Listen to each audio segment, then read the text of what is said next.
mejor permitirme que ahora haga un cierto recorrido, recordando, porque creo que la mayoría lo conocéis, pero para situar adecuadamente lo que he dicho, lo que acabo de compartir y lo que compartiré en el tramo ya ultimísimo de este encuentro, quiero recordaros algunas cosas.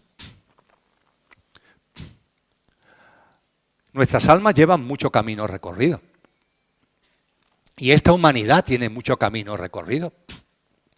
A lo largo del camino que llevamos recorrido, grandes hombres y grandes mujeres nos han dado ya una sabiduría espectacular que está a nuestra disposición. Esa sabiduría, en lo que ahora aquí nos interesa, tiene una peculiaridad que se basa en el patrón septenario. Patrón septenario. ¿Por qué la sabiduría ancestral, la sabiduría perenne, la sabiduría primordial, usa mucho el patrón septenario, que se basa en 7, como dice su nombre? Pues porque, no me preguntéis por qué, desde hace mucho tiempo se sabe que la realidad en la que estamos, su base es septenaria. Y si la realidad material en la que estamos tiene un esquema septenario, ellos entendieron, ellos y ellas, estos sabios y sabias, que el patrón septenario, ya que la realidad se expresa septenariamente, el patrón septenario es la mejor forma de conocernos a nosotros mismos. Hoy sabemos que el átomo, dentro del átomo, hay un núcleo, protones y neutrones, y que en torno a ese núcleo giran electrones.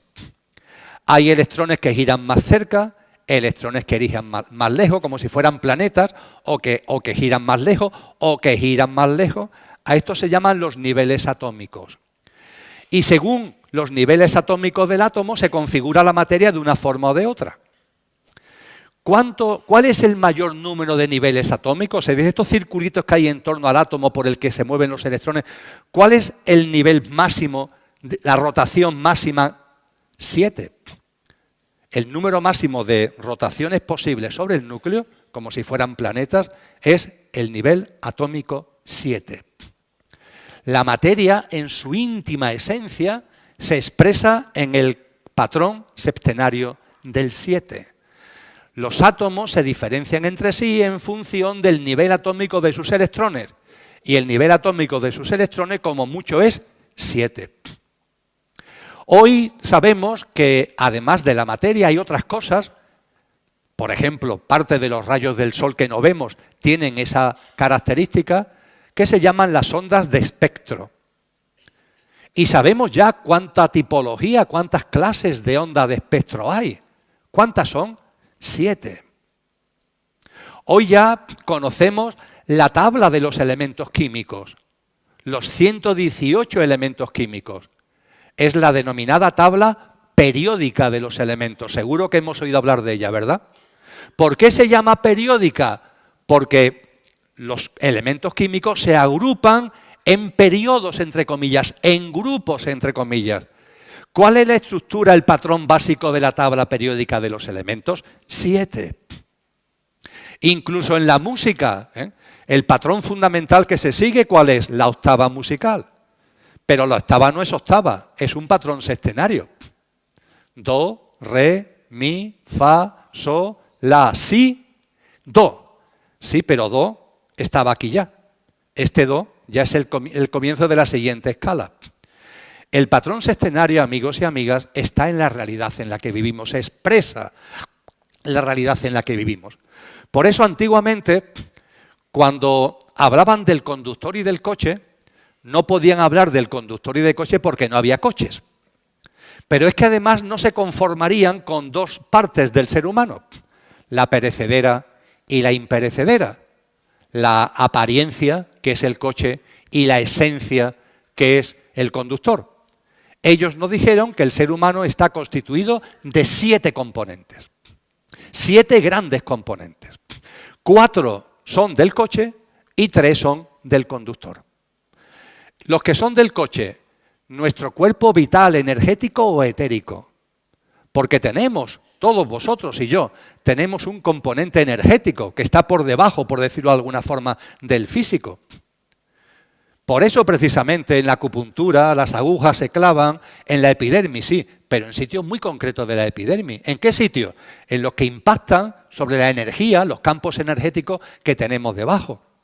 Los que habéis acercado al mundo del yoga, se habla de las corrientes de circulación energética que hay en el ser humano. Se llaman nadis. Tienen que ver con los centros energéticos que se llaman chakras. Tenemos una realidad energética. También tenemos una realidad física. También tenemos una realidad emocional y también tenemos una realidad mental. Y además se nos enseña que en nuestro ámbito mental, en vuestro plano mental y en el mío, esto lo hemos hablado aquí ya en distintas ocasiones, hay dos niveles. El plano mental del ser humano tiene dos niveles, el nivel inferior y el nivel superior. El nivel inferior es la parte de vuestra mente que está preparada para ocuparse de lo rutinario. Y el nivel superior es la parte de vuestra mente que está capacitada para abordar los temas trascendentes. Por ejemplo, para estar aquí, a la hora adecuada, el día adecuado, hemos tenido que usar la mente concreta, la mente inferior, que es la que se ocupa de lo rutinario. Ahora, una vez que estamos aquí sentados, nos hayamos dado cuenta o no, estamos usando la mente abstracta. Y ahora dentro de un ratito más todavía, por lo que viene, más todavía. Salimos del modo mente concreta o inferior y pasamos, casi sin darnos cuenta, al modo mente superior o abstracta, que es la capacitada para abordar, para reflexionar, para hacer disquisiciones, etcétera, etcétera, sobre lo trascendente. Y este es el coche, con sus 4 componentes. Se le llama, en esa tradición, el cuaternario inferior. Nuestro cuerpo etérico, nuestro cuerpo físico, nuestro ámbito emocional y nuestro ámbito mental. Y el ámbito mental con 2 niveles, la mente concreta y la mente abstracta. Ahí está. Esto está dicho hace ya mucho tiempo. La ciencia del yoga, por ejemplo, tiene su base en esto. Cuando en la ciencia del yoga hacéis asanas, los que lo hagáis, van dirigidos al cuerpo físico. Si hacéis pranayama, respiración, va dirigido al cuerpo etérico. Si practicáis yama niyama, estáis dirigiendo al mundo emocional. Si hacéis práctica de meditación en sentido amplio, estáis dirigiendo la práctica al mundo mental. Esto está inventado hace mucho tiempo. Es una sabiduría ancestral. Y junto a los componentes 4 del coche, hay 3 componentes del conductor. Hemos dicho el alma y el espíritu, ¿verdad? Y el alma es el vehículo del espíritu. El alma y en el centro, como nos dice San Juan de la Cruz, el espíritu. El alma es como un vehículo que utiliza el espíritu para poder encarnar. Hay tanta realidad, hay tanta divergencia vibracional entre el espíritu de naturaleza divina y la realidad material que para que el conductor pueda encarnar, para que el espíritu pueda encarnar en el coche, necesita como una banda frecuencial de acople. Eso es, ese vehículo es el alma. Es como cuando el ser humano se mete en las profundidades del mar para conocerla, para experimentarla, pero claro, yo como me meto a 1000 metros de profundidad, a 3000 metros de profundidad, utilizo un batiscafo, una sonda que me permita meterme dentro. Vamos a utilizar el término batiscafo, que creo que lo conocemos todo bien. El alma es como el batiscafo que utiliza el espíritu para poder adentrarse, para poder encarnar en las profundidades de la materia. Y se nos habla de que son 3, ¿por qué? Porque nos enseñan que las almas de cada ser humano tiene también una íntima conexión entre ellos. No vamos a entrar ahora en detalles, pero se nos habla de que está el espíritu, el alma individualizada de cada uno, pero una especie también de alma una o de alma universal, que es como una conexión que enraiza y engarza todas las almas. Y se nos habla, por tanto, de una dimensión álmico-espiritual, el alma diferenciada, el alma una y el espíritu, en cuanto a nuestro trinario superior o verdadero yo. Esta es la forma que desde hace mucho tiempo es la más detallada que tenemos a nuestro alcance. Pablo de Tarso, en sus cartas, nos dice: el ser humano es cuerpo, alma y espíritu. Está muy bien, pero no entra en muchos detalles. Fijaros que aquí el cuerpo, que es el coche, se hablan de 4 cosas. Y en el trinario superior incluso se nos advierte que las almas tienen algún tipo de engarce, con lo que se habla también de una especie de alma universal. Si nos vamos a la filosofía griega, los grandes sabios griegos nos dicen lo mismo, nos decían que el ser humano es cuerpo, psique y neuma, lo mismo que nos enseña la tradición cristiana. Si nos vamos a la Advaita o nos vamos a la Cábala, se habla de 4, de 5 o de 6 componentes.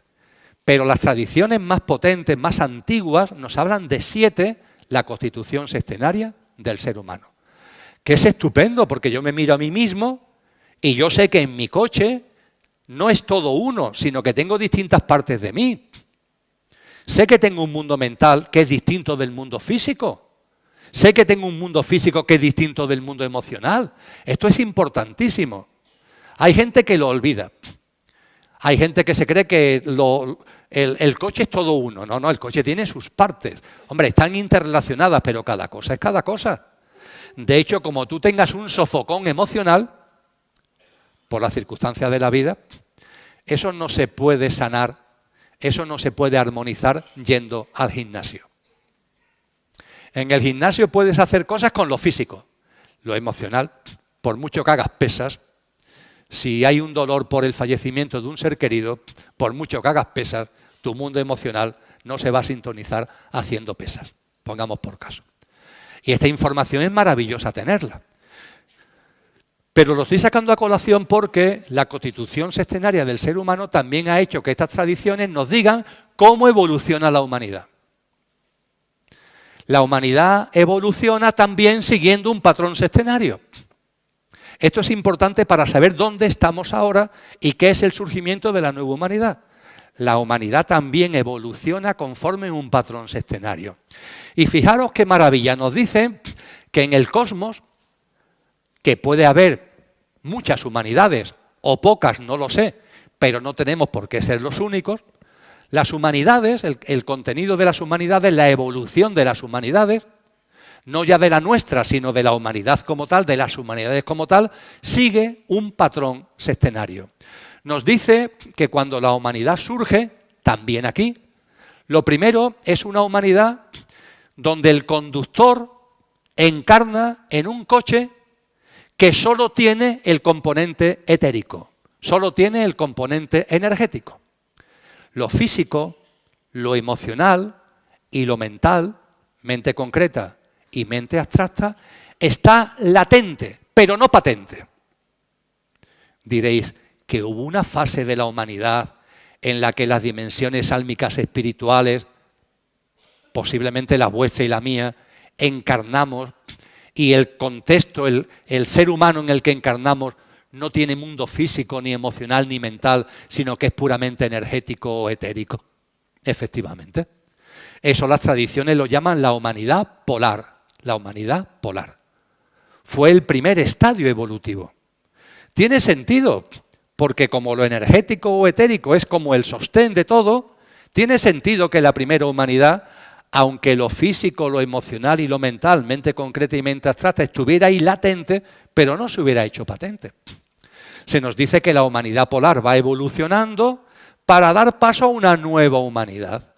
Conforme se va acercando el momento de dar paso a la nueva humanidad, aparece la semilla del siguiente componente que la nueva humanidad va a hacer real, va a hacer patente. Después del físico, ¿cuál es el siguiente componente? Perdón, después del etérico, energético, ¿cuál es el siguiente componente? Lo físico. Y efectivamente la humanidad polar configura nuestro cuerpo etérico, pone la semilla de lo físico, que estaba latente pero no patente, y es la siguiente humanidad, llamada la hiperbórea, la que hace real el cuerpo físico. Con lo que la humanidad hiperbórea tiene ya hecho patente lo etérico y lo físico. Pero lo emocional y lo mental, mente concreta y mente abstracta, no está hecho real, está latente, pero no patente. La humanidad hiperbórea plasma lo etérico, que ya venía de la polar, y lo físico, y pone la semilla de lo que corresponderá a la siguiente. La lemuriana le llamamos aquí, la humanidad lemuriana. ¿Qué es lo siguiente? Lo emocional, el mundo emocional. Y de eso se encarga la humanidad lemuriana, recoge el legado de lo energético y de lo físico y hace real, hace patente la parte emocional del ser humano. A partir de ahí, esa humanidad lemuriana, esa tercera humanidad, tiene que dar paso a una cuarta. La cuarta, ¿qué es lo que tiene que plasmar? Está lo etérico, está lo físico, está lo emocional. Lo que viene ahora es la mente concreta. La mente en su nivel inferior, la mente concreta. De eso se encarga la cuarta humanidad. Esa cuarta humanidad es la que aquí llamamos la Atlántida. La Atlántida, la cuarta humanidad, hace real la dimensión mental en su nivel inferior, en su nivel mente concreta. Y pone la semilla de lo que corresponderá a la siguiente, a la quinta, que es por cierto en la que estamos actualmente. Tras las humanidades polar, hiperbórea, lemuriana y atlante, ahora estamos en la quinta. Y esta quinta humanidad en la que vuestras almas y yo y la mía estamos encarnados, ha recogido todo el legado de lo etérico o energético, que viene de la polar, de lo físico, que viene de la hiperbórea, de lo emocional, que viene de lo lemuriano, de la mente concreta, que viene de la Atlántida, y la Atlántida nos pasó la semilla de lo que hemos plasmado ya, porque esta humanidad ya lo ha hecho, que es la mente abstracta. A cómo se ha plasmado ya la mente abstracta haré referencia dentro de unos poquitos de minutos. Esto más que memorizarlo, lo estoy planteando para que veáis el patrón. Y para que veáis también lo que viene ahora en el patrón. Si la quinta humanidad ya ha hecho real lo energético, lo físico, lo emocional, la mente concreta, y como ahora compartiremos, ya hemos hecho también realidad la mente abstracta, ¿ahora qué toca? Ahora toca dar paso a una nueva humanidad, que será la sexta, donde ya todo lo que tiene que ver con el coche está hecho. Todo lo que tiene que ver con el coche está hecho. Y ahora llegará el momento en que con el coche absolutamente compuesto, tomemos de verdad el mando del coche. Que el coche no sea dirigido por el coche, sino que sea dirigido por el conductor. Y en concreto desde el alma.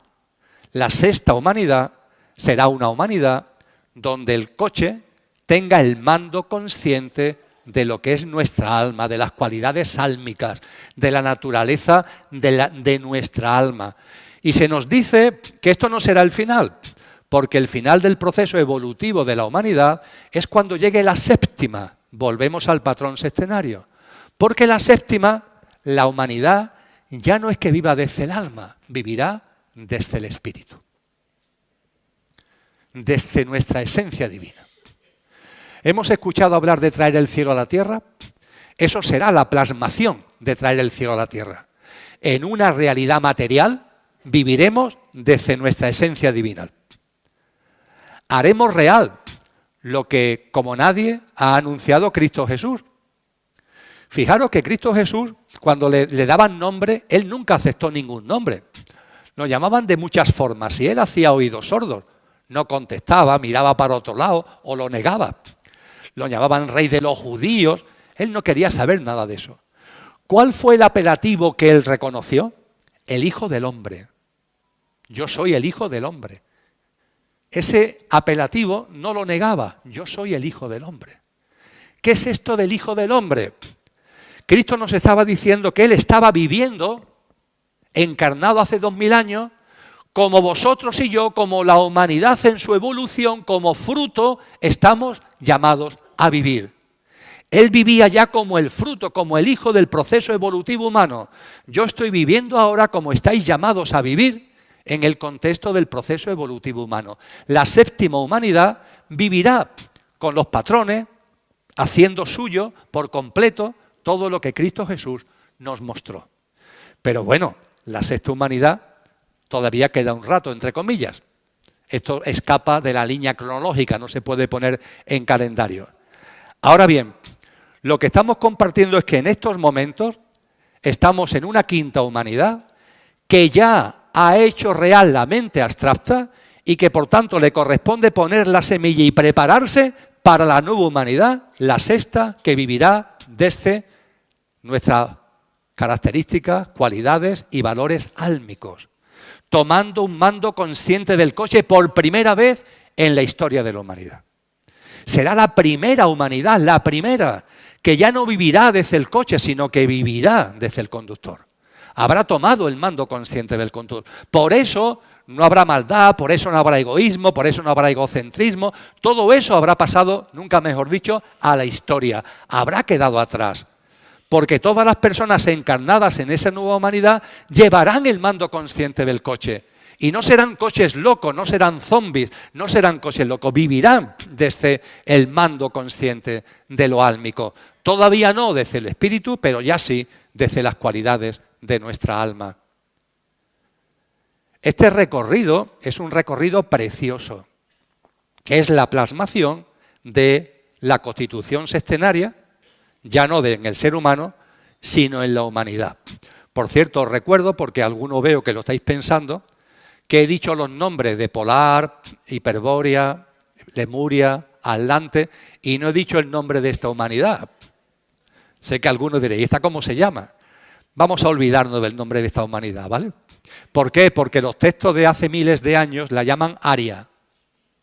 Pero ese término de Aria, en el siglo XX fue sacado de contexto, manipulado, así que la llamamos quinta humanidad y asunto solucionado, ¿vale?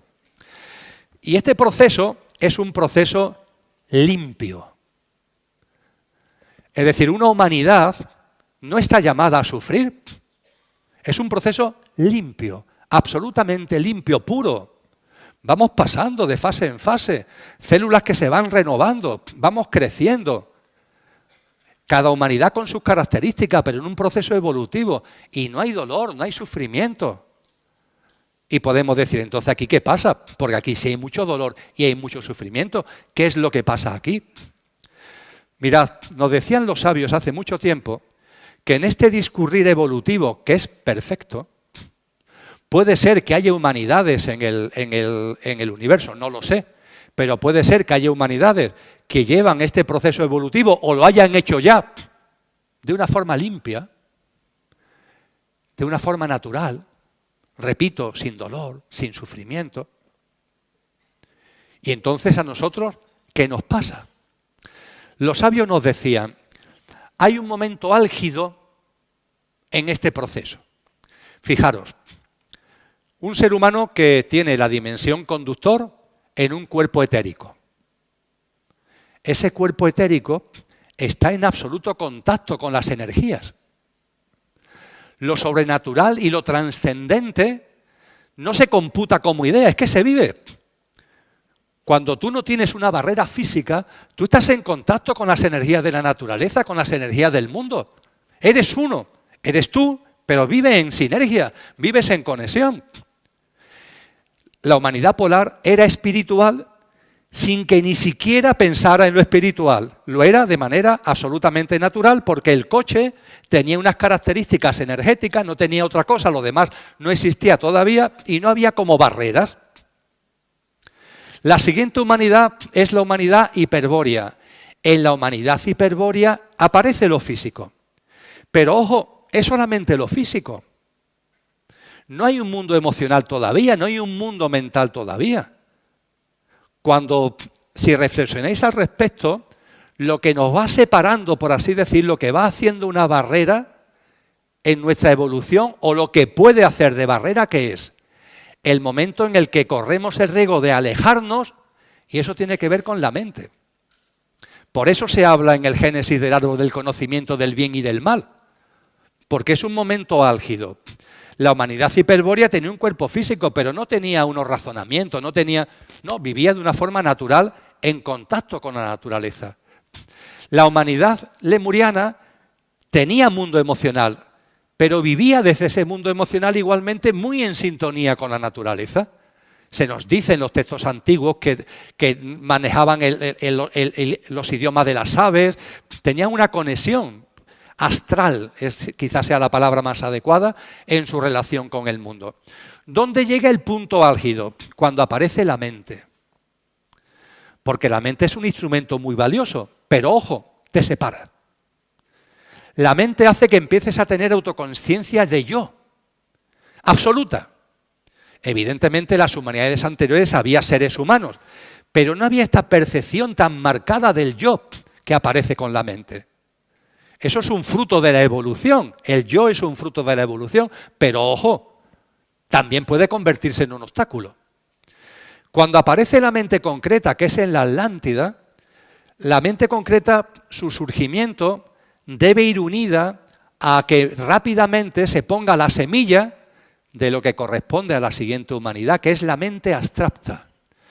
Una mente concreta, que es puramente la de todos los días, la ordinaria, la rutinaria, que no tenga inmediatamente el acompañamiento de una mente abstracta que a través de la lógica, del razonamiento, de la disquisición, te ayude a comprender lo sobrenatural, lo divino, la sabiduría que se nos ha dado. Como esa mente concreta no vaya rápidamente acompañada de una mente abstracta, eso puede meter a la humanidad, si eso se produjera, en un socavón, en un enorme bache. Pero esto, en su proceso natural, no tiene por qué ocurrir. De hecho, no ocurre. En la cuarta humanidad se consolida la mente concreta, pero en esa cuarta humanidad muy rápidamente se pone el semilla de la mente abstracta que le corresponde plasmar en la quinta.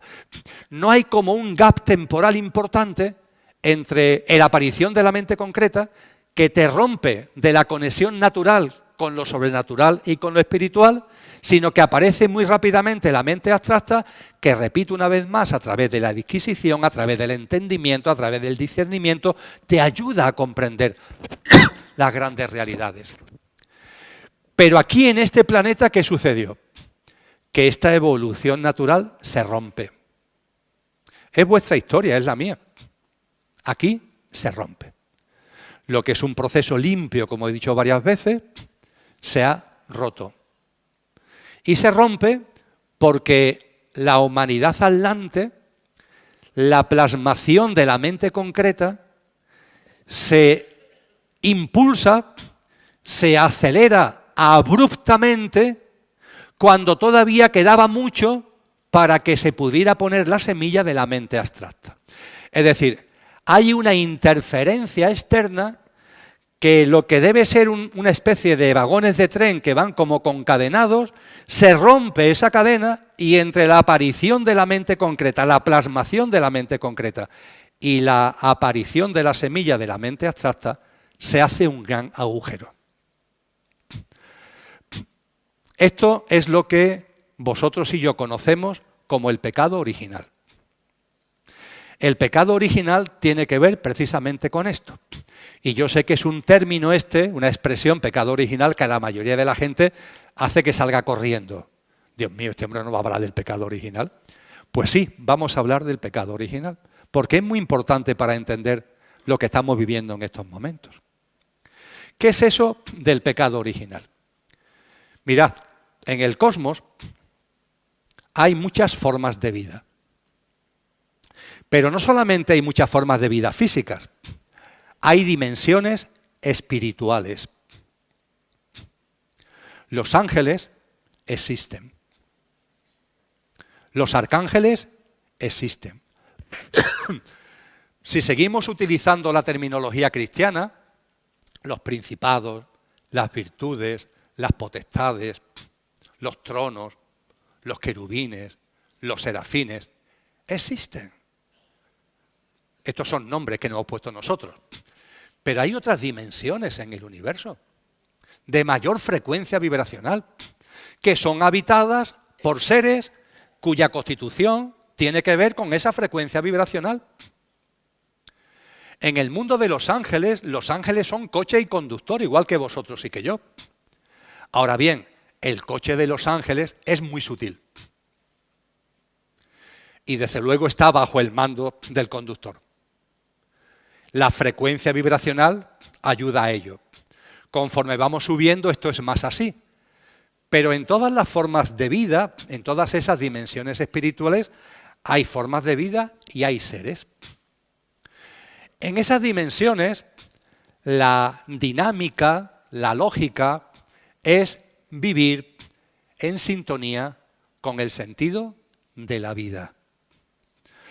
Nos dicen los antiguos, aquello que no tiene origen es origen de todo lo originado. Al ser origen de todo lo originado se encuentra presente e inmanente en todo lo originado, también en ti, también en mí, nuestra divinal esencia. Pero como aquello que no tiene origen es origen de todo lo originado tiene un mismo impulso, tiene un mismo principio primordial que lo impulsa. Es lo que los orientales llaman el Tao, el principio primordial que todo lo impulsa. La vida en el universo, en el cosmos, tiene un sentido. Y ese sentido está lleno de amor. Las enseñanzas de Cristo al respecto son fundamentales. De aquello que no tiene origen, que el diccionario de la Academia Española de la Lengua llama Dios, hablan muchas tradiciones espirituales. Han hablado muchas tradiciones espirituales, muchas. Ahora bien, solamente en la tradición, en las enseñanzas de Cristo, se nos da la clave maravillosa para entenderlo. Cuando en el Evangelio de Juan se nos dice, Dios es amor. Dios no es castigo. Dios no es castigar a uno, premiar a otro. Dios no es un señor de barba blanca que esté más allá de Júpiter o del Sol. Dios es amor. Y fijaros porque nos dice a continuación, y el que no conoce el amor, no conoce a Dios. Dios es amor. Y ese amor impregna el universo. Ese sentido de la vida, ese principio primordial que todo lo impulsa, es amor, amor puro, que todo lo impele, que todo lo empuja. La vida entera está llena de amor. Pero ojo, por eso mismo, las formas de vida que hay en el cosmos, vosotros, pero también los seres espirituales, tienen libre albedrío, porque hay amor. Si no hubiera amor, esto sería dirección obligatoria. Oye, el sentido de la vida es este y tú tienes que vivir alineado con el sentido de la vida. Pero como hay amor, esto, que es precioso, tiene un cierto inconveniente. Y es que si tú quieres vivir a contramano del sentido de la vida, el Tao te lo permite. El símbolo del Tao es el yin y el yang. El círculo es uno. No hay dos círculos, es uno. Hay una parte blanca dentro del círculo y una parte negra dentro del círculo, ¿verdad? Pero todo forma parte del círculo. Y para romper dualidades, en la parte blanca hay un circulito negro y en la parte negra hay un circulito blanco. No caigas en dualidad. La realidad es una. El sentido de la vida es uno. Ahora, como ese sentido está impregnado de amor, tú y los ángeles y los arcángeles y los querubines, tú puedes vivirlo. Tú puedes vivir alineado con el sentido de la vida o a contramano del sentido de la vida. Esto es precioso.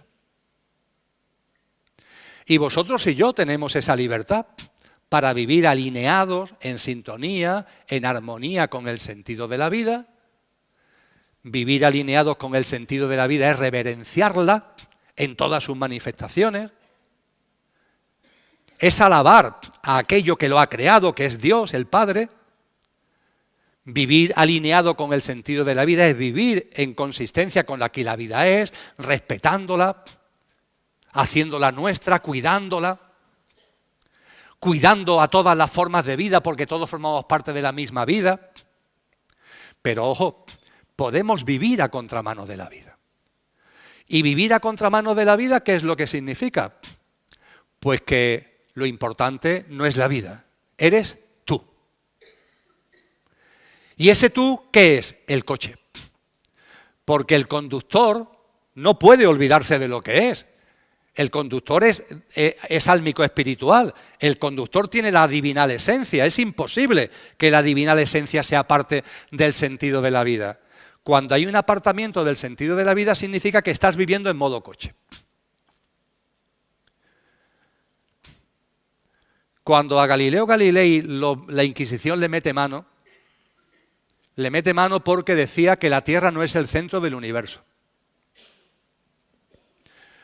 Se desdijo y lo pusieron en libertad.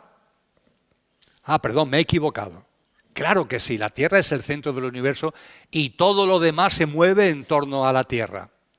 Él sabía que no, lo había dicho, la Tierra se mueve en torno al Sol, la Tierra se mueve en el espacio, la Tierra no está quieta y es el centro del universo. Hombre, pero como lo iban a matar en tortura, el hombre dijo, me he equivocado. Tenéis razón, señores inquisidores, me he equivocado. La Tierra no se mueve. Se dice que cuando ya pasaron muchos años y estaba en el lecho de muerte y se iba a morir de enfermedad, ya de mayor, y ya por tanto no lo podían matar porque se iba a morir, dijo aquello famoso de Epur si mueve, y sin embargo se mueve. Claro que se mueve, ¿no? ¿Cómo no se va a mover la Tierra? La Tierra no es el centro del universo. Estoy diciendo esto y veo en vosotros y en vosotras muchas sonrisas. La Tierra es el centro del universo. Qué locura, ¿verdad? Bueno, pues hoy nadie, que yo sepa, nadie sostiene que la Tierra sea el centro del universo. Ahora, personas que piensan que ellas sí son el centro del universo, así. Así.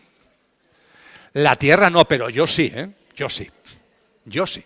Yo y los míos sí, ¿eh? Sí, nos reímos, pero esto es una gran verdad. Esta es una forma metafórica de decir muy bien lo que es vivir a contramano de la vida. Tú no estás al servicio de la vida, sino al servicio de una entelequia que has creado ahí, en tu obsesión por ti mismo, por tu parte perecedera para colmo, que llamas tu yo, que es tu coche.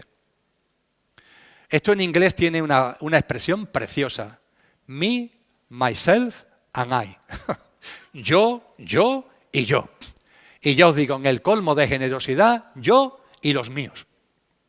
Eso es vivir a contramano del sentido de la vida. Y a contramano del sentido de la vida no solamente se puede vivir en una dimensión como esta, sino en cualquier punto del universo. Y diréis, ¿cómo es posible que los seres espirituales se puedan poner a contramano de la vida? ¿Cómo es eso posible? ¿Es posible que un ángel, es posible que seres celestiales, entre comillas, se pongan en su libre albedrío en contra del sentido de la vida? Pues las tradiciones espirituales, todas nos dicen que sí.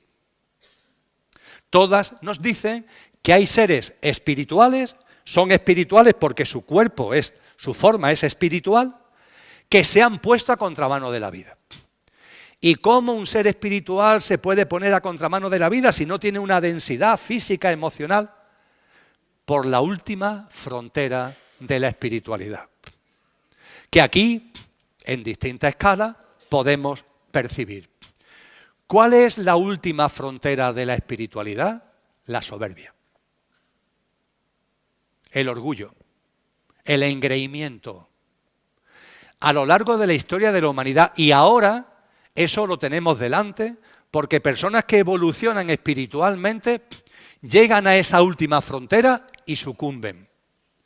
Se lo creen, se creen que son no sé qué. Y se ponen por encima. Yo aquí no estoy por encima porque esté por encima, estoy por encima para que me veáis, no hay otro motivo. Yo estoy con vosotros ahí abajo, faltaría más. Yo no me pongo arriba. Hay personas que en el ámbito espiritual van creyéndoselo y creyéndoselo y creyéndoselo, y ese engreimiento lo aparta de lo espiritual. Siempre ha habido casos, y lo hay en la actualidad. Gente que empieza ya a mirar a los demás por encima del hombro, es que yo soy el maestro, es que yo soy la maestra, no te acerques a mí, no me vayas a contaminar, me tienes que tratar con un respeto, llámame, no me llames por mi nombre, me tienes que dar este tratamiento porque yo soy no sé qué. Ojo con esto, porque en nuestra pequeña escala es la manifestación de que la espiritualidad, vamos avanzando en ella y hay una última barrera, una última frontera que es la soberbia. Y en esas dimensiones espirituales, la mayor soberbia a la que un ser espiritual puede aspirar es creerse Dios. Hay un sabio sufi, al que hago mucha referencia, que nos dice: Dios es yo. Y yo soy Dios cuando ceso de ser yo. Este último yo es el coche. Dios es yo. Aquí está encarnada la divinal esencia. Y yo, para vivir con la divinidad que soy, ¿qué es lo que tengo que hacer? Cesar de vivir desde el coche. El coche tiene que estar bajo el mando consciente del conductor. Dios es yo y yo soy Dios cuando ceso de identificarme con mi pequeño yo, con mi mundo egoico, dejo de creer que soy el centro, etcétera, etcétera, y entonces se produce la conjunción perfecta.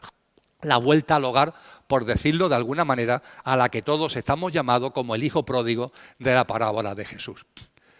Pero ojo, el engreimiento sumo, es decir, Dios es yo y yo soy Dios. No sin cesar de ser yo, sino siendo yo, hombre. Yo soy Dios.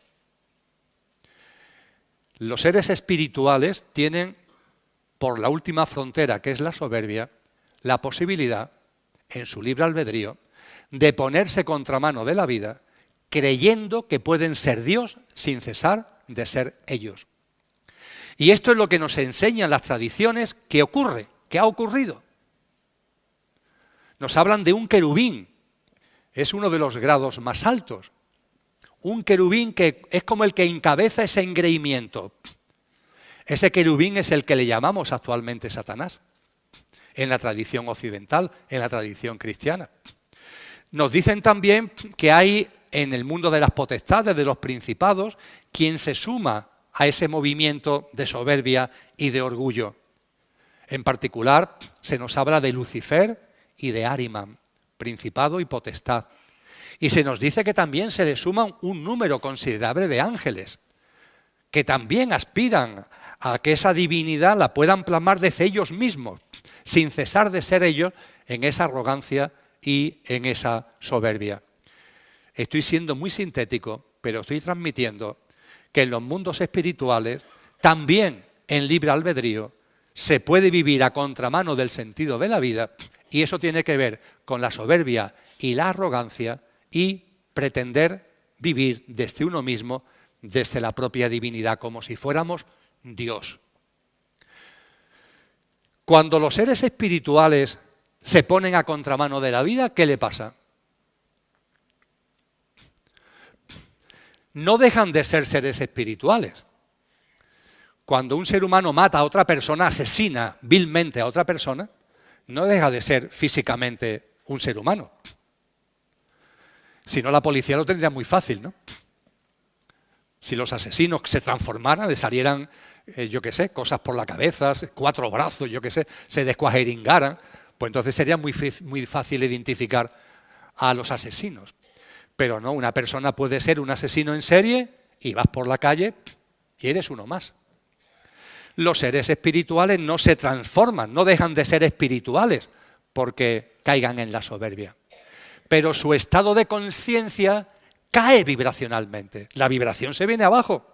Fijaros que antes hablábamos que para vivir en la nueva humanidad habrá que coger el ascensor, y solo si tu estado de conciencia tiene la frecuencia ya en sintonía con la nueva vibración de la Tierra, podrás vivir en la nueva humanidad.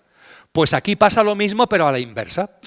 Tú estás alto, pero como vibracionalmente te has venido abajo, aunque sigas siendo un ser espiritual, no puedes seguir viviendo en esas dimensiones sutiles, porque no tienes sintonía vibratoria desde tu estado de conciencia. Y caen.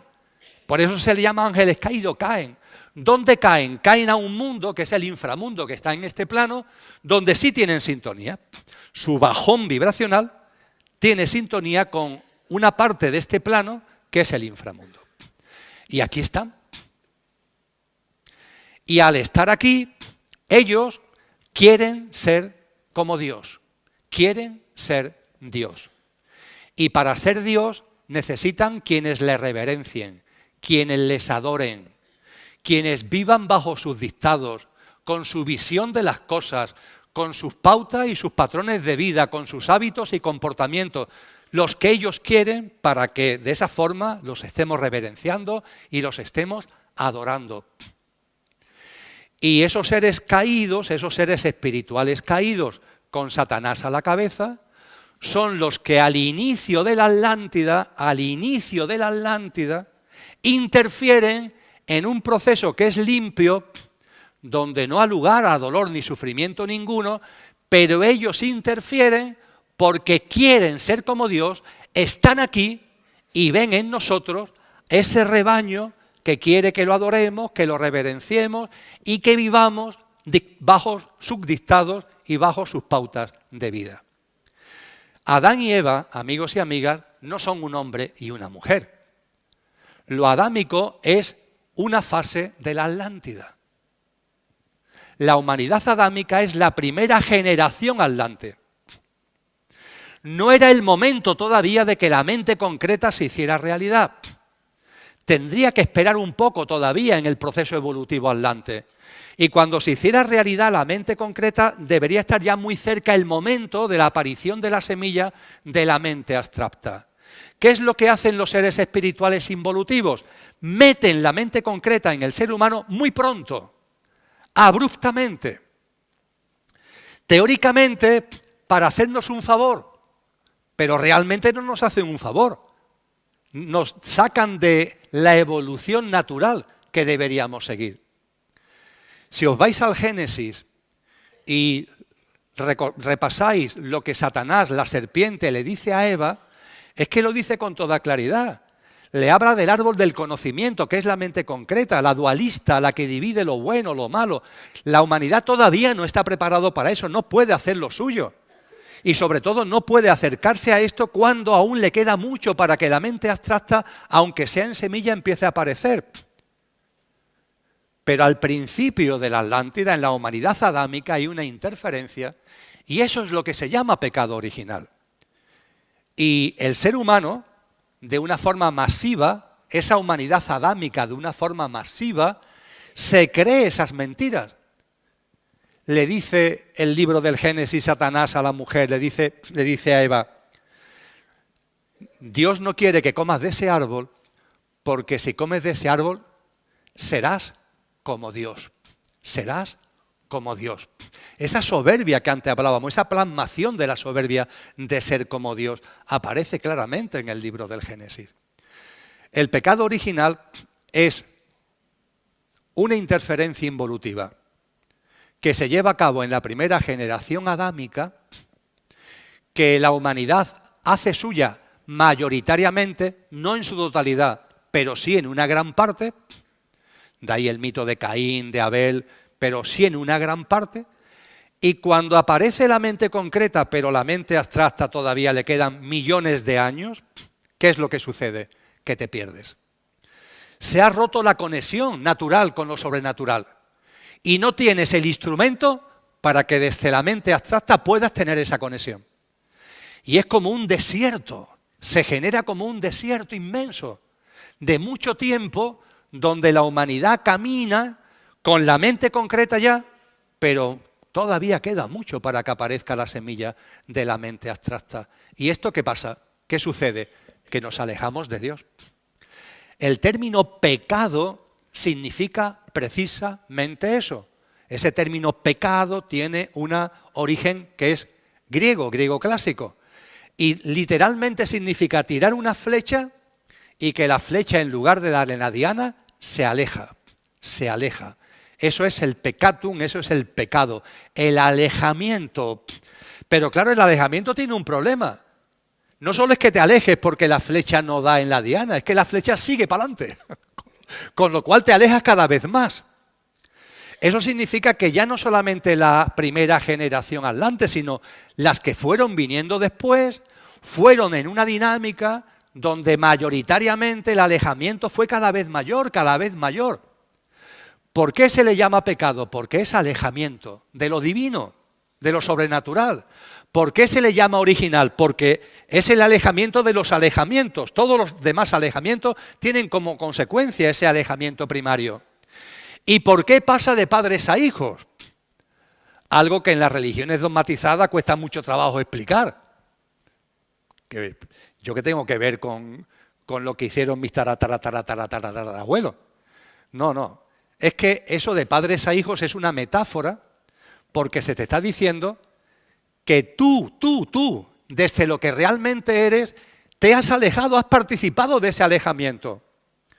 Porque nuestras almas no es la primera vez que encarnan. Claro, si tú niegas la reencarnación, esto es imposible de entender. Pero es que nuestras almas no es la primera vez que encarnan, llevan muchas encarnaciones. Encarnamos muchas veces en la Atlántida. Y vuestra alma y la mía hemos participado de ese pecado original. Nos hemos alejado de la divinidad. En ese desierto que tuvimos que atravesar por esa interferencia involutiva, nos hemos despistado por completo. Y esto hay que reconocerlo. No tenemos que desgarrarnos las vestiduras, nos hemos alejado. Las cosas que estamos viviendo y hemos vivido como historia humana es simplemente la prueba del 9 de que no estamos en sintonía con lo que deberíamos estar en sintonía, con la vida, con lo divino, con lo sobrenatural. Estamos alejados, muy alejados. Y ante esto, ¿qué es lo que nos enseñan los textos sagrados? Voy a expresarme coloquialmente, muy coloquialmente. Ante esto, ¿qué es lo que hace Dios? Dios no es un señor de barba blanca que esté ahí pensando lo que hace, me estoy expresando coloquialmente. El Tao, ante este tipo de cosas, ¿cómo responde? Diría que desde un punto de vista de los atributos que le damos a la divinidad, se dice que la divinidad es justa. La justicia. La justicia en el mundo del cosmos es la relación causa-efecto. Eso es la justicia. Lo que también se llama karma. Eso es la justicia. Tú eres responsable de tus actos. Ya está. Y tus actos tienen consecuencias. Ya está. Si son actos de alta vibración, las consecuencias serán de alta vibración. Si son actos de baja vibración, las consecuencias serán de baja vibración. Esto es la justicia. Cada uno es responsable de su vida al 100%. Y cada cosa que tú haces tiene consecuencias. Depende de la frecuencia vibracional de lo que hagas, así será la consecuencia, de mayor o menor frecuencia vibracional. Eso es el principio divino de la justicia que se materializa en el cosmos a través de ese principio hermético que es el principio de causa y efecto. Con lo que desde el principio de causa y efecto, sigo expresándome coloquialmente, muchacho, muchacha, tú te has alejado, paga las consecuencias, ya está. Las consecuencias que tú has creado, tú mismo, venga, para adelante. Esa sería la aplicación de la justicia. Pero claro, también se nos dice que Dios es misericordioso. Es un atributo que se le ha dado la misericordia. Y si es misericordioso, si la divinidad tiene como uno de sus atributos la misericordia, tiene que haber un perdón. Pero claro, si aplico la misericordia, me estoy saliendo de la justicia. Pero si aplico la justicia tal cual, no estoy siendo misericordioso. Esto es una disyuntiva muy fuerte. La única respuesta a esta disyuntiva, y a nuestra pequeña escala no lo podemos aplicar, porque a veces tú, yo en mi vida, nos podemos encontrar ante esta disyuntiva. Situaciones, personas, donde la justicia sería esto, pero la misericordia sería esto, y ambas cosas parece que son antagónicas, con lo cual me quedo ahí como sin saber muy bien qué hacer. La respuesta es el amor. La respuesta es el amor. La única forma de conjugar justicia y misericordia y justicia es amor. Y el amor, para esta sociedad en la que estamos, es incompatible porque está muy alejada de la divinidad. El amor es de lo que vamos a hablar ahora para entrar ya en la última parte de este encuentro.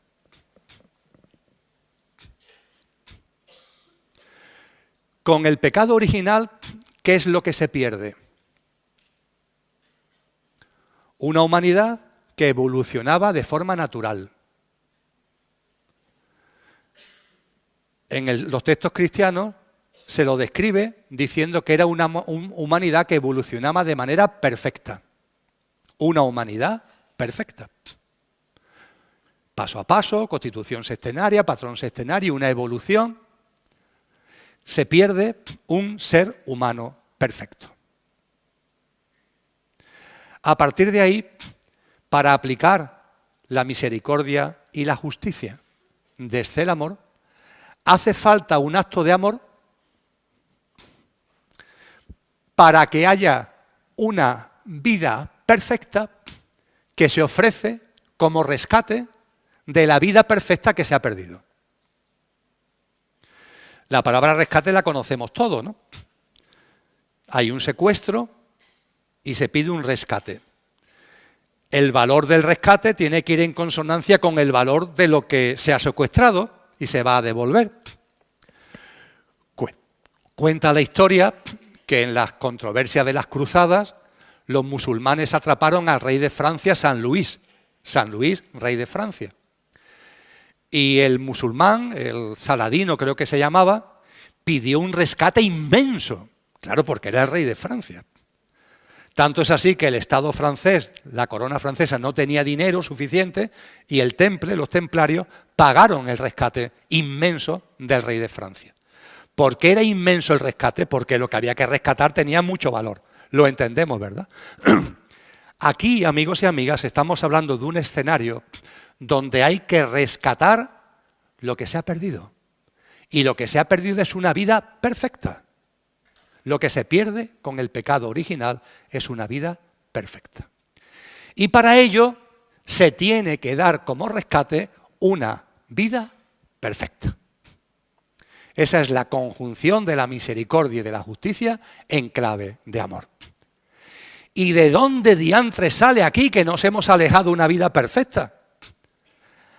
¿Dónde hay alguien que pueda ofrecer su vida siendo claro y evidente que es una vida perfecta y que se ofrece por amor claramente, sin necesidad ninguna per se, sino puramente por amor?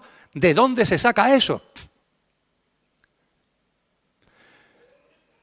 Se nos dice en todas las tradiciones que aquello que no tiene origen origina todo lo originado a través de su vibración. En astrofísica se le llama la fluctuación del vacío que da origen a la inflación cósmica, que es el preámbulo del Big Bang.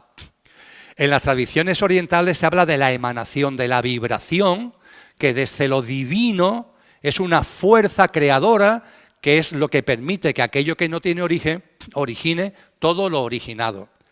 En la tradición cristiana se le llama verbo. Y se dice en el Evangelio de Juan: al principio fue el verbo. Y el verbo era Dios y el verbo estaba con Dios. Es su propia vibración, es la vibración de aquello que no tiene origen.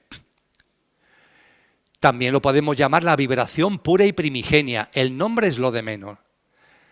Es la propia vibración de aquello que no tiene origen y que origina todo lo originado a través de esa vibración.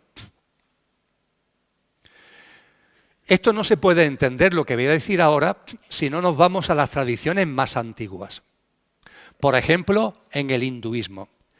El hinduismo nos dice que todas las fuerzas cósmicas tienen dos posibles dimensiones: Nirguna y Saguna. Saguna y Nirguna. ¿Qué significa eso de Saguna y de Nirguna? Las fuerzas cósmicas son impersonales, Nirguna. No tienen ningún tipo de plasmación, entre comillas, personal. No tienen ningún tipo de encarnación, son fuerzas. Y no digamos ya el verbo de donde todo sale, la fluctuación que todo lo origina. Eso es una fuerza impersonal. En término hinduista, nirguna. Pero se nos dice en el hinduismo que todo lo que es nirguna puede tener una plasmación saguna. Es decir, que esas fuerzas tienen la capacidad de hacerse reales, de plasmarse personalmente. Esto es lo que se nos dice en el Evangelio de Juan, si seguís un poquito más adelante, porque se nos dice al principio, como decía hace un momento, al principio fue el verbo. Y el Verbo era Dios. Y el Verbo estaba en Dios. Pero si seguimos leyendo un poquito, ¿qué nos dice? Y el Verbo se hizo carne y habitó entre nosotros. El principio es nirguna. El Verbo al principio fue el Verbo era Dios, el Verbo estaba con Dios. Eso es la dimensión nirguna del Verbo. Pero después se nos dice, y el Verbo se hizo carne y habitó entre nosotros. Esto significa, amigos y amigas, que aunque estemos muy alejados, deberíamos abrir nuestra mente abstracta para entender que por amor, el Verbo, la emanación pura y primigenia de la divinidad, fuerza inconmensurable que impulsa todo el cosmos, tiene la deferencia en clave de amor con nosotros de encarnar en este plano, de encarnar en la humanidad para ofrecer su vida perfecta como rescate por la vida perfecta que nosotros hemos perdido. Puedo decirlo de otra forma, de forma más amable. Nuestro alejamiento era irreversible. Nos habíamos alejado tanto que este precioso plano, esta humanidad iba a terminar y en la nueva humanidad, porque iba a llegar la nueva humanidad por los ciclos, no iba a haber absolutamente nadie.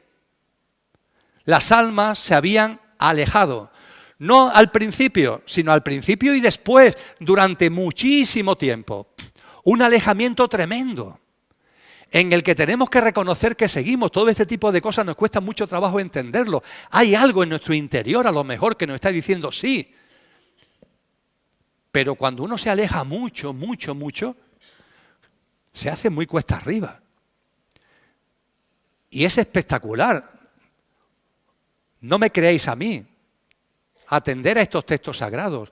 Es impresionante que, entre comillas, el Hijo de Dios, porque en la terminología cristiana Dios es el Padre, y la vibración del Padre es el Hijo de Dios. Es espectacular que esa fuerza, que es, entre comillas, el Hijo de Dios, se haga un ser humano, encarne en el plano humano. ¿Con qué objetivo? De llevar a cabo una vida perfecta. Y dar esa vida perfecta como rescate de la que hemos perdido nosotros para que las puertas del ascensor se abran, que estaban cerradas, y podamos entrar en el ascensor.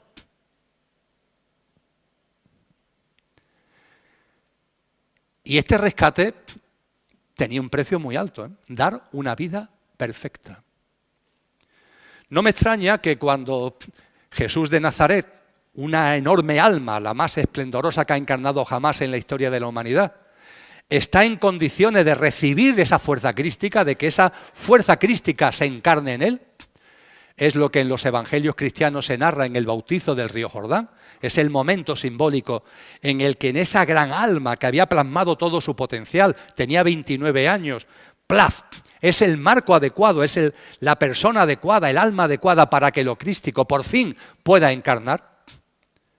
Inmediatamente después, ¿qué hace Cristo Jesús? Antes de comenzar su vida pública, que dura 3 años y poco, ¿qué hace?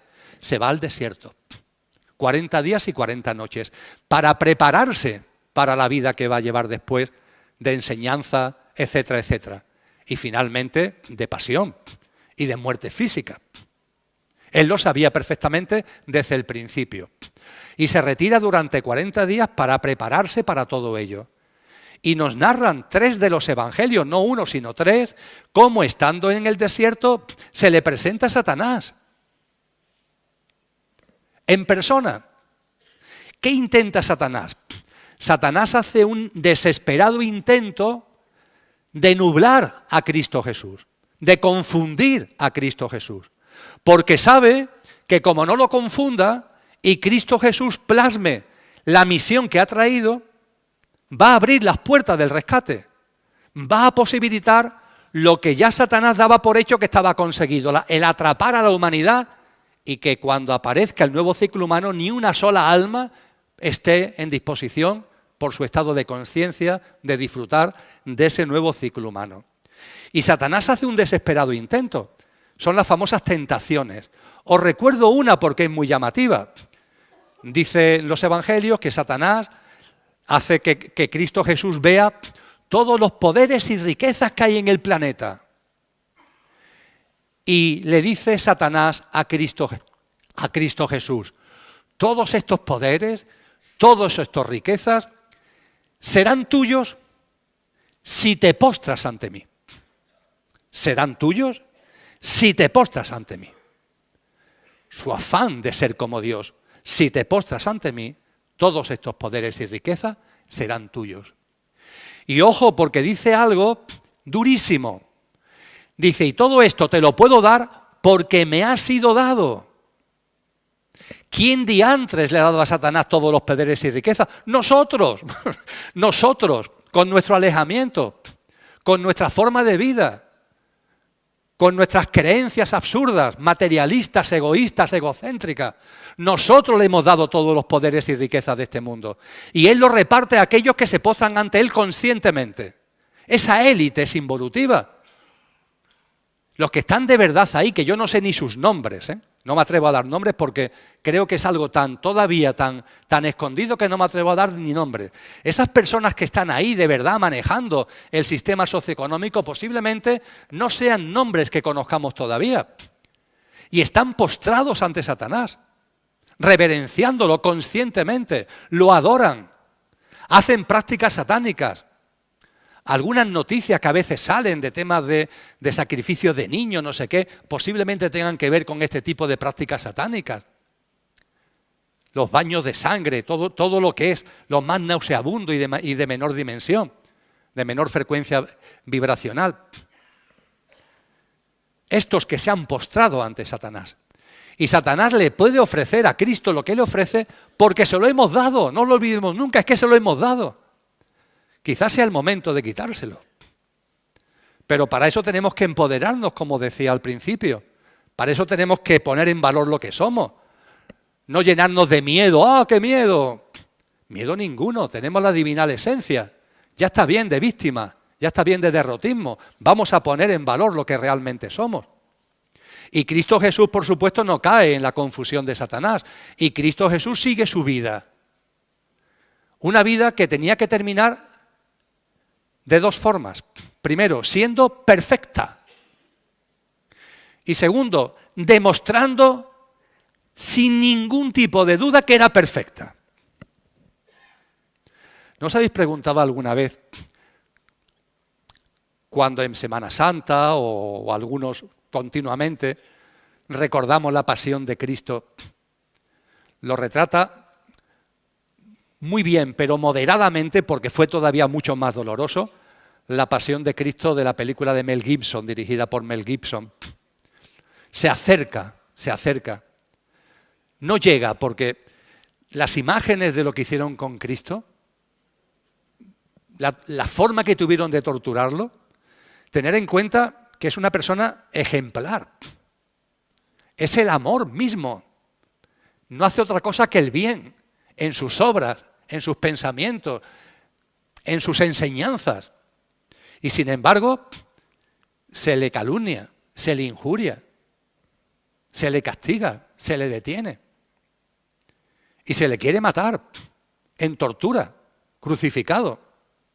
Y cuando el Sanedrín lleva a Pilatos a Jesús, Pilato se da cuenta y además la mujer tiene un sueño, nos dicen los evangelios, pero por favor, si esta persona es un santo, ¿cómo tú vas a permitir que lo crucifiquen? Y Pilato no quiere crucificarlo y aplica el derecho romano y lo castiga a un martirio tremendo de flagelación, de latigazos. Unos látigos con puntas de hierro que como mínimamente no se llega a la realidad en la película La Pasión de Cristo, cuando se le termina de dar los latigazos a Cristo Jesús, está en carne viva. La piel ha desaparecido, está en carne viva. La piel está hecha jirones. Y ya Pilato cree que con esto ya los judíos se van a quedar tranquilos. Y se lo enseña. Y los otros dicen que no, que hay que crucificarlo. Y Pilato se incumple el derecho romano porque ya ha juzgado a Cristo Jesús, ya lo ha castigado, no lo puede volver a juzgar. Y lo vuelve a juzgar bajo el apretón del Sanedrín judío por la insistencia y lo condena a ser crucificado. ¿Os imagináis lo que es hacer kilómetros con una cruz de madera cuando tu cuerpo está en carne viva? Amén, de todo el dolor que estás teniendo. ¿Os imagináis lo que es ser clavado en un madero?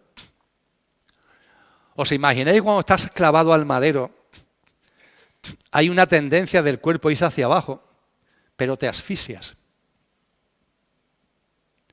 Y como te asfixias, te intentas levantar para no asfixiarte, es instinto de conservación. Pero al levantarte, tu piel, que está hecha jirones, roza con la madera. Con lo cual, el sufrimiento es tremendo. Y esto es un proceso de horas. Cuando esto se pone de manifiesto, fue en una crítica que le hicieron a la película de Mel Gibson, pero ¿cuánta sangre? ¿A cuenta de qué tanta sangre? ¿A cuenta de qué tanta sangre? Es que Cristo tenía que poner de manifiesto que era una vida perfecta. No valía decir, sí, claro, él es muy bueno hasta que le aprietan. A Galileo Galilei le enseñaron el potro de tortura y el tío dijo, mira, me he equivocado. No, Cristo tiene que aguantar. Y tiene que aguantar lo indecible para demostrar que no va a dar un paso atrás, que va a mantenerse en esa perfección, hagan lo que hagan con él. Tenía que poner de manifiesto que es una vida perfecta. Y cuando por fin expira en la cruz, cuando por fin su cuerpo físico muere, todo está cumplido. Se ha entregado una vida perfecta por ti y por mí. Esta es la realidad de Cristo y la realidad del cristianismo. Cristo no es un maestro más, como la New Age y otra gente intentan hacernos creer. Cristo es algo único. Es la fuerza cósmica más inmensa que por amor se hace carne para entregar una vida perfecta a cambio de la perfección que nosotros, es verdad que confundidos y nublados, pero finalmente por libre albedrío hicimos nuestro con el pecado original. Y a partir de ese momento todo está cumplido y el rescate está pagado. Es por lo que tenemos el ascensor abierto, si no, no estaría el ascensor abierto. Es un motivo más para que no perdamos esta oportunidad. Lo que ha habido que entregar para que esta puerta esté abierta. Y el cristianismo no es una religión. Es un evento único en la historia de la humanidad. Marca un antes y un después en la historia de la humanidad. No creáis a los que hablan del cristianismo como una religión. No creáis a los que hablan de Cristo como un maestro. Es un evento único, fruto del amor, de un amor que es la única forma de conciliar justicia y misericordia y que ha abierto las puertas del rescate. Y ciertamente, amigos y amigas, y vamos ya concluyendo, para que eso fuera posible, hizo falta que muchas almas grandes, que no se habían alejado, que se habían mantenido ahí, no eran muchas, pero habían evolucionado mucho, también se pusieran a disposición.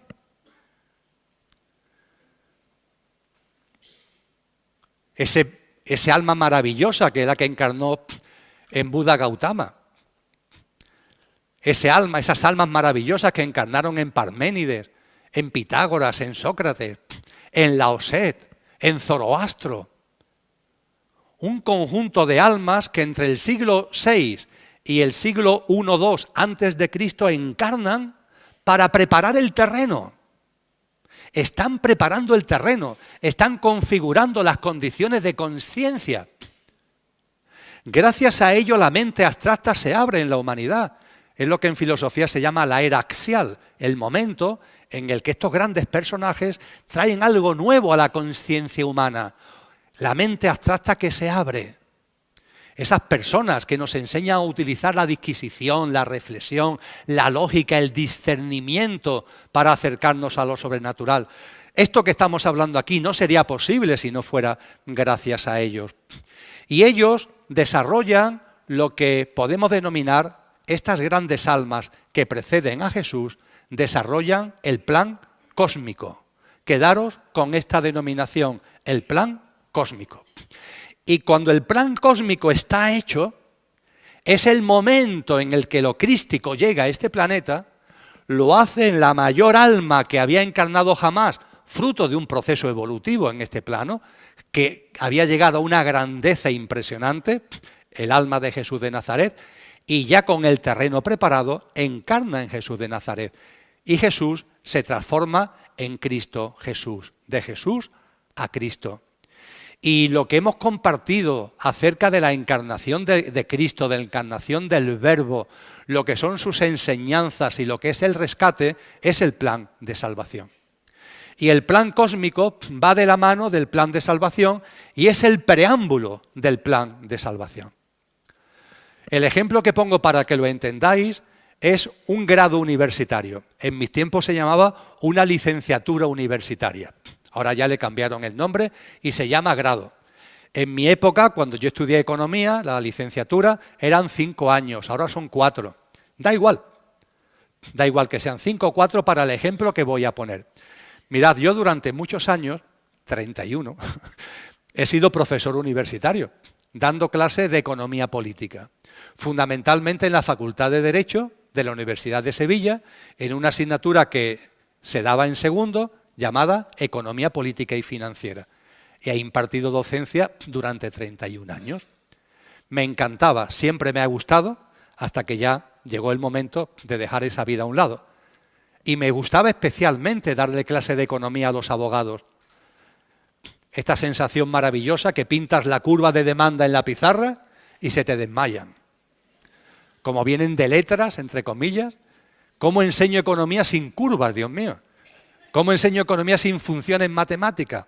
Pues sí, se puede enseñar economía sin curvas y sin funciones matemáticas. Es cuestión de ir adaptando las cosas. Ahí aprendí mucho acerca de comunicación y de cómo metodológicamente plantear cosas que pueden parecer muy difíciles, pero que se pueden plantear de una forma más fácil. Pues bien, cuando yo estaba en el departamento universitario, ese departamento de teoría económica y economía política tenía un director de departamento. Podríamos decir que era el gran catedrático, ¿no? Ya está, una persona que se había ganado ese puesto por su currículum, su experiencia, el director del departamento. Todos los años nos reuníamos para repartirnos las asignaturas.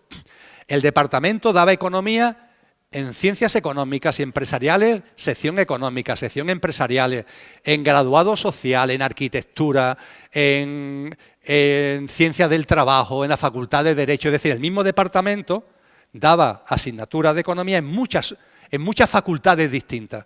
Y nos repartíamos las asignaturas por orden siempre de jerarquía. Yo, que ya tenía unos cuantos años, yo siempre me pedía Derecho. Además no tenía normalmente nadie que se enfadara. Pues este que se quede con Derecho que debe estar medio loco. Tú vete con los abogados. El catedrático que se reservaba para él, se reservaba la facultad de Economía. Yo no voy a dar clase a los arquitectos. La facultad de Economía, porque es donde más se puede y mejor se puede enseñar economía.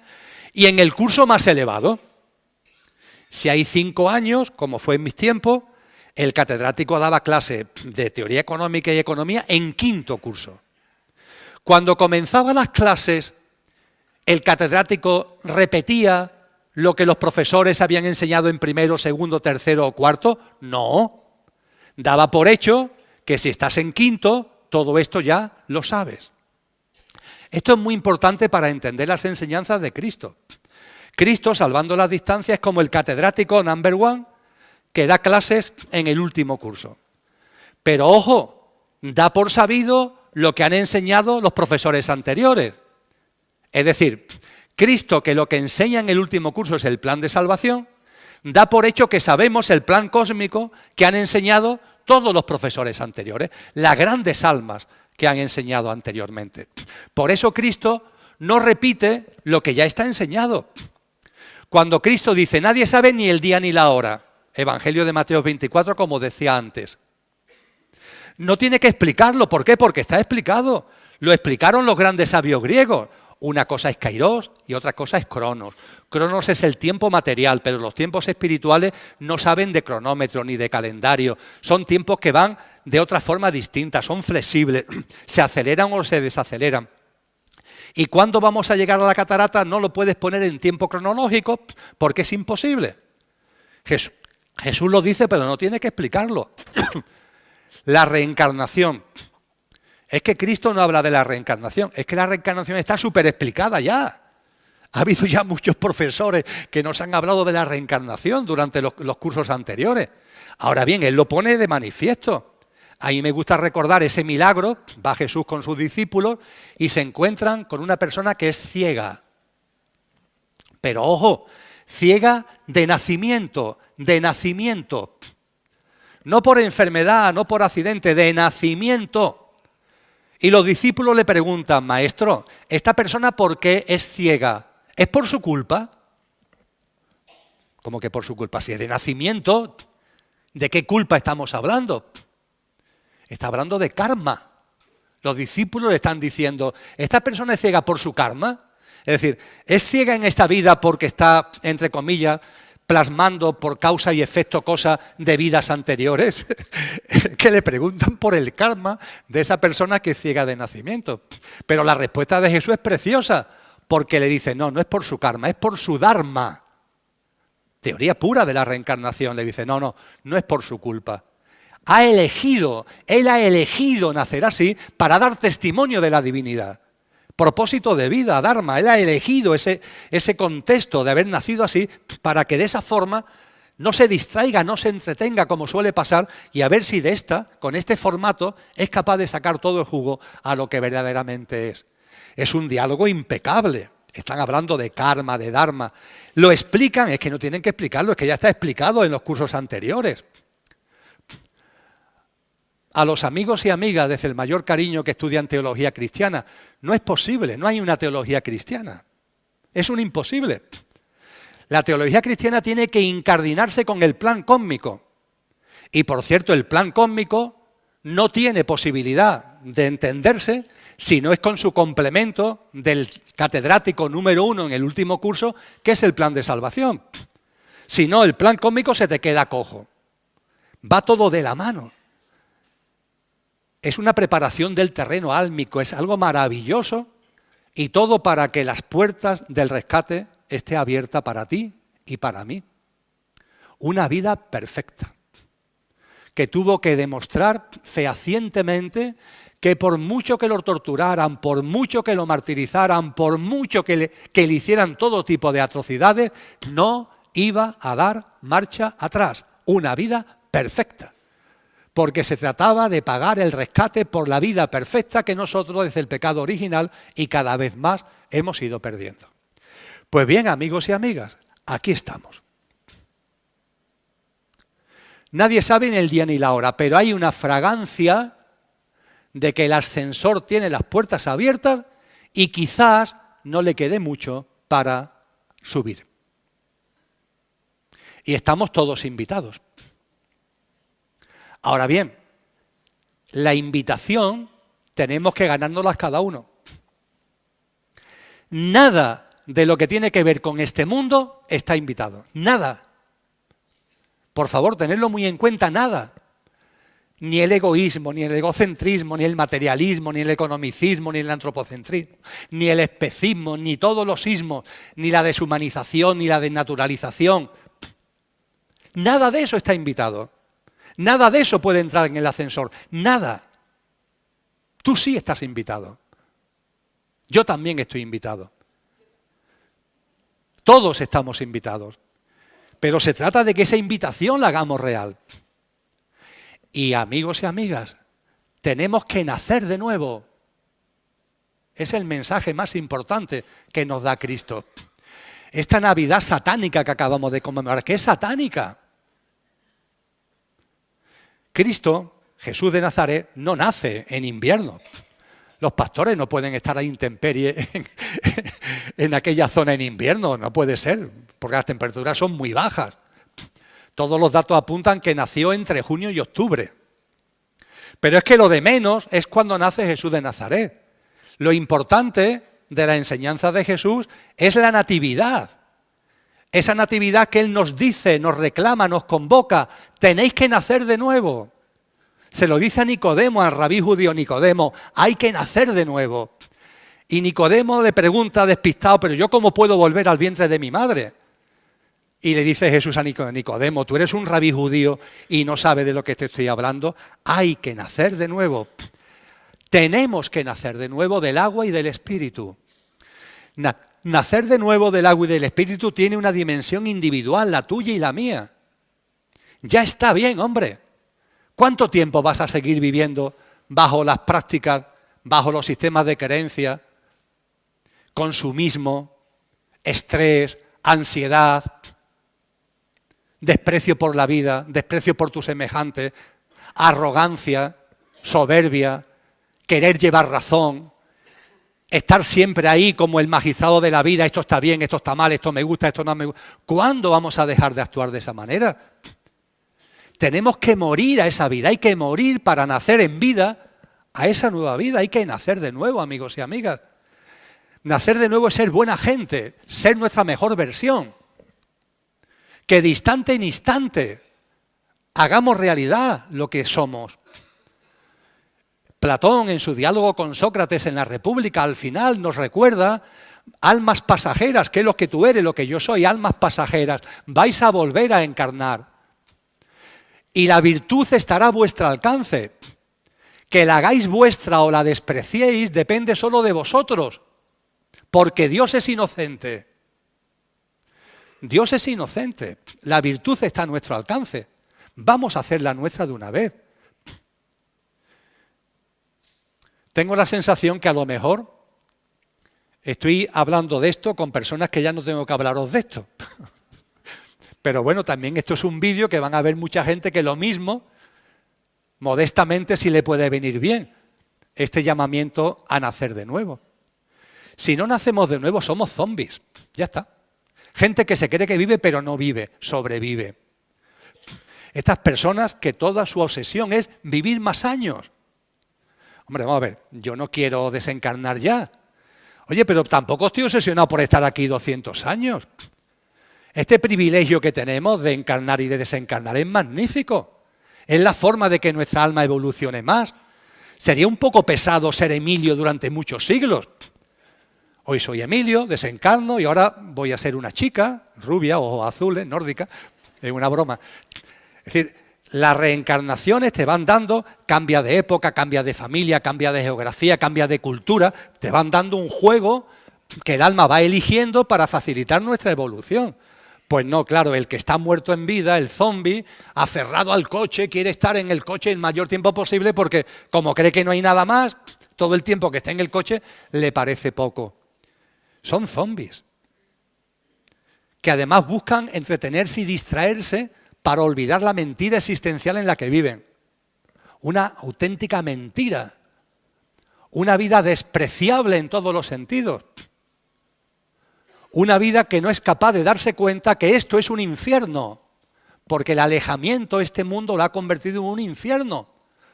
Como dice muy bien el gran sabio chileno Gastón Sublet, pero ¿cómo no os dais cuenta de que esto es un infierno? ¿Es que os parece normal que no se puedan beber el agua de los ríos y de los arroyos? Y la gente lo considera normal. Nadie da gritos de desesperación que no podemos beber el agua, que el río Ebro no podemos beber el agua del Ebro. Y nos parece normal. Pues es una atrocidad. Que el aire esté contaminado, que la vida sea un permanente culto a la velocidad, una competencia continua entre nosotros, una desnaturalización con relación a las otras formas de vida, etcétera, etcétera, etcétera. Esto no parece normal, no es normal, es frecuente, frecuentísimo, pero absolutamente anormal. Tenemos que nacer de nuevo, amigos y amigas, ser buenas personas, intentarlo de momento en momento, porque es la forma de ir avanzando, de instante en instante. Tenemos una voz interior que nos dice cuándo y no somos una buena persona. Eso nadie lo puede negar, lo llevamos dentro. Vamos a intentar responder, ser coherentes con esa voz. Y por supuesto, amigos y amigas, nacer de nuevo también significa no solo lo individual, es darnos cuenta que este mundo no es el nuestro. Durante muchas encarnaciones lo ha sido. Ahora ya no, ya nos hemos dado cuenta. Esto no es nuestro. Lo que late en mi corazón y en mi alma y en la vuestra no es este mundo ya no es el nuestro. Cristo también lo dice muy bien, poco antes de expirar, he vencido al mundo. Nacer de nuevo también significa vencer al mundo. Las prioridades del mundo no pueden ser las nuestras. Tenemos que darle la vuelta al calcetín. ¿Tanto trabajo cuesta vivir en coherencia con lo que somos? Me gustaría terminar en ese sentido con dos frases. De dos paisanos míos, por cierto, ya voy a arrimar el ascua a mi sardina. Una es de un paisano en sentido estricto, porque fue sevillano como yo. Murió en el destierro y enterrado sigue en el destierro. Me estoy refiriendo a Antonio Machado. Antonio Machado, una persona humilde, de una inteligencia inmensa, de una ternura elevadísima, hablando de sí mismo con la sencillez y la honradez que lo caracterizaba, en uno de sus poemas llamado Autorretrato, dice: soy una buena persona en el buen sentido de la palabra. Eso es el ascensor. Ser buenas personas en el buen sentido de la palabra. Eso es el ascensor. Es la dimensión individual del nacer de nuevo. Ser buenas personas en el buen sentido de la palabra. Y con relación al mundo, la dimensión colectiva, acudo a otro paisano mío, en este caso paisano por andaluz, porque nació en un pueblo de Málaga, pero es paisano mío por andaluz. Vamos, de hecho, vivió la última parte de su vida, hasta que le dieron 2 tiros en la cabeza, en una cuneta en agosto del 36, vivió en un pueblecito muy cercano a la ciudad de Sevilla. Me estoy refiriendo a Blas Infante. Blas Infante, una persona ejemplar, manipulada por completo hoy por la política, da vergüenza, para mí me da vergüenza en Andalucía escuchar las cosas que los políticos dicen de Blas Infante, porque olvidan lo fundamental, la dimensión espiritual de este hombre. Sí, tenía un pensamiento político, tenía una ideología, le han puesto la etiqueta del padre de la patria andaluza, pero lo más importante de Blas Infante era su dimensión espiritual. Una persona que en cuanto a que pensó a ganar dinero como notario, en cuanto a que tuvo la primera plaza, dedicaba una parte importante de su sueldecito para pagarle a los que cazaban pájaros. La gente cazaba pájaros para venderlos como comida. Y él lo que hacía es que a los que cazaban pájaros le compraba los pájaros por más dinero que le podían pagar los otros, con la única condición de que se los dieran vivos. Y cuando los cogía vivos, se iba en medio del campo y los soltaba. Y una parte importante de su sueldo, de sus honorarios como notario, lo dedicaba a eso. Un señor que cuando, esto pasó en Lora del Río, un pueblo de la provincia de Sevilla, cuando lo destinan a Isla Cristina, que es de la provincia de Huelva, resulta que aparece un zorro que empieza a comerse gallinas y la gente organiza una partida para cazar al zorro. Él le dice: si me los traéis vivos, os pago por el zorro. Y lo cazaron al zorro, pero no lo mataron. Se lo llevaron a Blas Infante. Blas Infante después se pasó a Coria del Río, donde ya finalmente lo mataron en el año 36, a las afueras de Coria, y estando en Coria se fue con el zorro. Él ya, cuando al zorro consideraba que lo había, entre comillas, educado, que ya no era tan salvaje, lo soltó, porque consideraba que ya no iba a atacar a rebaños, pero el zorro no se quería ir. Y la foto más emblemática de Blas Infante, Lola y yo la tenemos en nuestro salón de casa, encima de la chimenea, es una foto donde está Blas Infante con su zorrito, al que le puso de nombre Dimas. Y de hecho tiene un libro precioso que son mis diálogos con Dimas, no tiene desperdicio. Lo que es el amor a la vida, lo que es la reverencia por la vida. ¡Qué espiritualidad más tremenda! Y fijaros, porque Blas Infante tiene un mensaje que vale para todos, pero especialmente para el plan B, especialmente para los que van detrás del flautista de Hamelin tirándole piedras. Porque Blas Infante dice en un momento concreto de su vida, dirigiéndose a una serie de gente: si vuestra revolución no es la del espíritu, quedaros con vuestra revolución. Si vuestra revolución no es la del espíritu, quedaros con vuestra revolución. Porque el espíritu es el único revolucionario verdadero. El espíritu es el único revolucionario verdadero. amigos y amigas, vamos a hacer la reevolución de una vez. Ahí está el ascensor. Para que tenga las puertas abiertas, ha habido que llevar a cabo un acto de amor inconcebible para esta sociedad que ha matado a Dios y que vive tan alejada de lo que realmente es. Pero es un acto de amor esplendoroso y único. Ahí están ellos metiendo la pata, nublando, confundiendo, pero toda la jerarquía celestial evolutiva está con nosotros. Los ángeles están con nosotros. Tú y yo y tú tenemos un ángel que nos guarda. Encomendaros a él, a hablar con él, pedirle apoyo a él. Por favor, no caigáis en el egocentrismo. No es tu ángel de la guarda. Olvídate de eso, por favor. Es un ángel que te guarda, que es muy distinto. No es tu ángel de la guarda. Hasta en esto somos egocéntricos. Es un ángel que te guarda. Por cierto, te guarda a ti y a más gente, ¿eh? No eres el único. Cada ángel se basta para muchos de nosotros. Pero todos tenemos un ángel que nos guarda. Tenemos con nosotros viva un alma permanentemente en contacto y en conexión, que es el alma que por su evolución espiritual, por su inocencia absoluta, estuvo en condiciones de encarnar a Jesús de Nazaret. Me estoy refiriendo a María. Sin pecado concebida. ¿Qué es esto de pecado sin pecado concebida? Es un alma que no vivió el pecado original. Que María sea sin pecado concebido no significa que sus padres, Ana y Joaquín creo que se llamaban, no tuvieran relaciones sexuales. No, es que el alma, ella, era un alma sin pecado concebida porque no había encarnado. Es un grupito de almas, no fueron muchas, que encarnaron en la humanidad polar y no habían vuelto a encarnar. Y vuelve a encarnar con una pureza. Esa pureza que nos transmite si nos acercamos de verdad a la figura de María. No cuando la dogmatizamos, sino la de verdad. Esa figura de María que está aquí, apareciéndose continuamente. En las apariciones marianas hay de todo. Las hay, vamos a llamarlas así, que son falsas, pero las hay verdaderas. Verbigracia, Garabandal para mí es una aparición absolutamente verdadera, por mucho que el Vaticano ahora la haya puesto en solfa. Y María se está apareciendo hace mucho tiempo.